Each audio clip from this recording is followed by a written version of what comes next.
Permission reject చేస్తాం. మీరు permission violate చేస్తే మేము ఇప్పుడేం పట్టడానికి అన్నా చూడు ఇంకేం పాపం ఉంది. ఇప్పుడేం పట్టణం జరిగి ఇష్యూ జరిగింది. పాపం అండి, పాపం.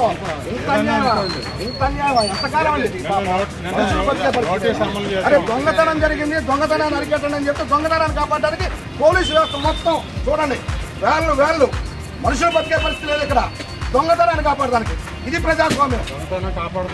100% సార్, 100%. మరి ఏంటిది మీరేమన్నా అక్కడ డంపుని ప్రజలకు స్వాధీనం చేస్తా ఉన్నాం. మీరేం చెప్తున్నారు? సీఏ గారు మీకు దండం పెడుతున్నా. నేను ఒకటే చెప్తున్నా మీకు, మేము లా అండ్ ఆర్డర్కి వ్యతిరేకం కాదు. పోలీసు 100% సహకరిస్తాం. అట్లీస్ట్ మమ్మల్ని ముందుకు పోనివ్వండి. అట్లీస్ట్ మేము ఎక్కడికి వెళ్తా మీరు సార్ 144 అప్పటికప్పుడు మీ ఇష్టం వస్తే 144, మీకు ఇష్టం లేకపోతే సెక్షన్ 34 లేకపోతే బిఎన్ఎస్ సెక్షన్లు చెప్పండి సార్, చెప్పండి. వెనక ఏం చేస్తాం? మనుషులు బతికే సార్ ఒకటి సార్, పోలీసు రాజ్యాంగం నడుస్తుంది. మనుషులు బతికే పరిస్థితి లేదు, మానవత్వం అంతకంటే లేదు. ఇలాంటి దౌర్భాగ్య పరిస్థితిలో ఈ ప్రభుత్వం ఉంది. దొంగతనాన్ని కాపాడుకోవడానికి ఈ ప్రభుత్వం ఎత్తుగలడం, దొంగతనాన్ని కాపాడుకోవడానికి నీచం.